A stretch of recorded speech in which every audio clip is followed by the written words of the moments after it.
think we're about to have the biggest show of the summer.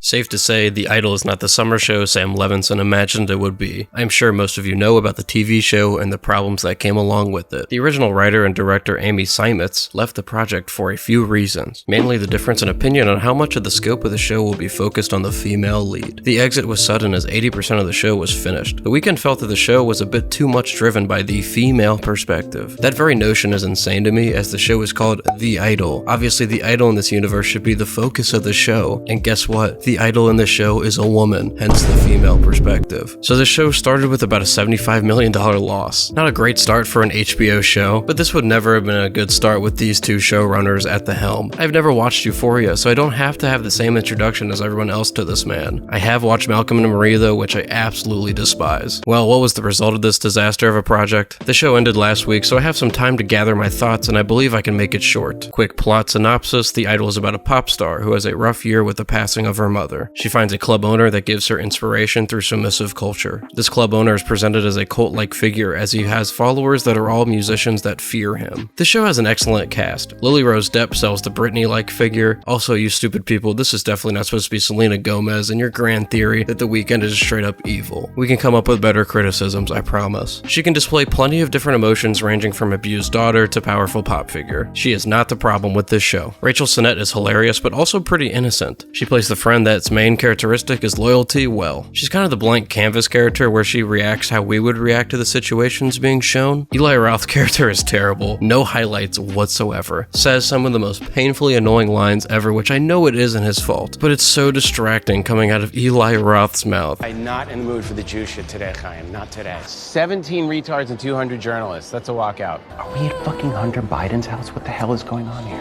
And we can come up with less stereotypical Jewish names, man. Why you gotta give him Finkelstein? That is some J.K. Rowling type naming shit, dude. Susanna Song can sing, but she truly needs to drop an album. I think that's all the positives I have about this show. The cast is really it. Now, what the cast is given was a disaster. When this show was initially formed, it was 6 episodes. When it was scrapped, it became 5. I know they are different visions, but so many episodes feel like you missed something in the last week's episode. Let me explore every instance where the writing is just baffling, nonsensical, or just straight up annoying. This show, fresh out of the gate, has some choice words for intimacy coordinators. They try to make it seem like the intimacy coordinator is some barrier to art. Annoying and insane that sounds. It's actually very progressive. It's to make sure she doesn't feel pressured. I don't feel pressured. Fully respect that. We also get a lot of scenes where in the writer's room, you know, they were like, this is so cool. It's one of the most obnoxious things art can be, insistent on how cool its existence is. Some dialogue between coworkers are just unpalatable. Nothing is better to me than the introduction to Mike Dean. Mike Dean's coming.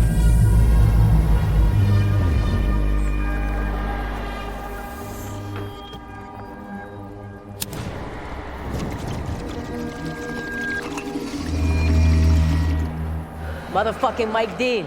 In the flesh. I don't want to dive into how terribly power dynamics are explored in the show because I don't think YouTube would like the discourse. My quick comment would be, it makes some of the most laughable moments in this show. Most of my problems come from the finale, since the other episodes just upset me from how cringy the writing is. Let me set this up. Episode 4, Joss starts to slowly separate herself from Tedros and invites her famous ex over for a night and opens up. This upsets Tedros, but nothing escalates from this moment. The ex takes a picture with a fan where the fan wants to be really touchy and the ex isn't into it. This comes to play later.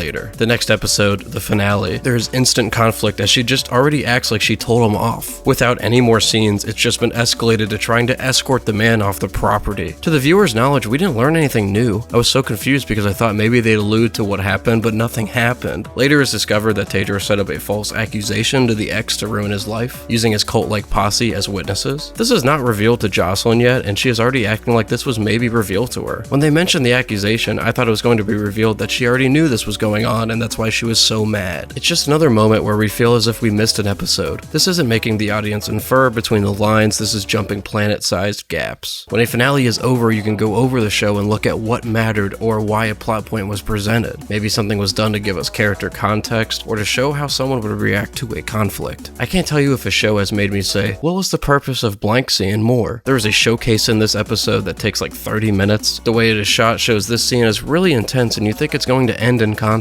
Without her, none of this would be happening. I know that Jocelyn didn't do this. You did it. Nope, they just pick sides in one scene, then 6 weeks later, everyone's friendly on Jocelyn's side. Another plot point I hate in the show is this dancer among Jocelyn's team that sings better and dances better than her. The record label chick signs her and gives her Jocelyn's single. It's presented as some big moment of conflict, but it amounts to nothing. At the end, she is exactly where she started, and besides one scene where they chat together about the single, it has no bearing on the story. It doesn't give us new perspective on any character, and if its main goal is to make commentary on the music industry, it needs to try much harder. The episode ends with a 6-week time jump, which I hate. If they wanted more seasons, it would have been best to leave this out. Jocelyn's manager gives Tedros an offer of $500,000 to leave her alone forever, or a secret second option. I fucking love Plan B. I prefer it. The way he presents this was as like a threat. I legitimately believe they were gonna kill this man if he just didn't take door number 1. Then we find out what door number 2 was, and it was just bad press. Like, bad press is illegal. Here's $500,000 or we're gonna have somebody write a bad article about you. He didn't blackmail him with any secret illegal information. He just told the reporter to dig into his past. They didn't have anything on him, and they presented the secret door number 2 as something profound. The 6 weeks shows that he got a bad article written about him, and they took everything from him. Man, the way they express these points to us is so annoying, by the way. Please stage a walkout claiming Jocelyn's music's misogynistic and you weren't scared. 100 million in free advertising? No, Phil the Boy jumped 8,000% just that day. When's the last time you sold out the whole tour in 3 weeks? Most importantly, that psychopath is out of our lives. Fucking sniper That's right. Talia, that That's right. fucking Vanity Fair Talia article. is... Oh, he lost his club. Fucking guy lost good. everything.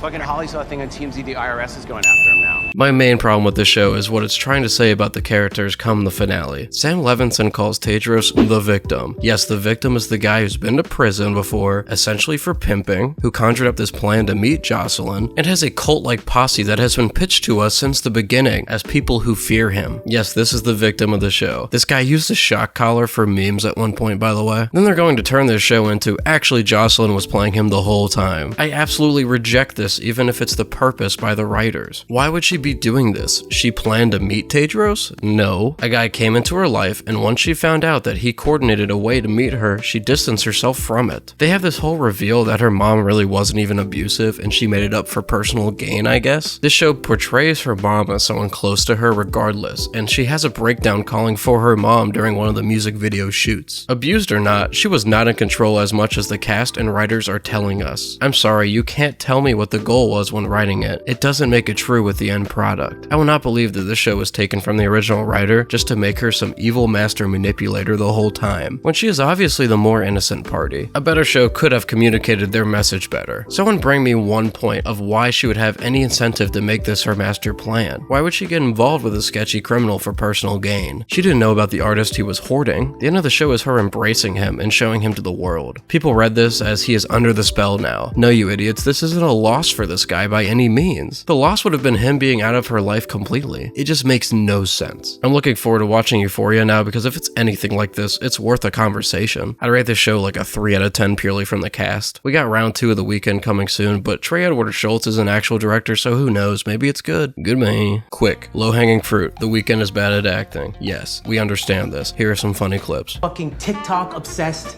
fucking algorithm cunt. I can stretch that tiny little pussy. Oh, it was a self-portrait now? Oh, you're just singing about yourself in this song? Is that what I'm you're saying? singing about my experiences, my feelings, and what I've been Oh, through, really? and it's about Yeah. me. Oh, your feelings? Yeah, right.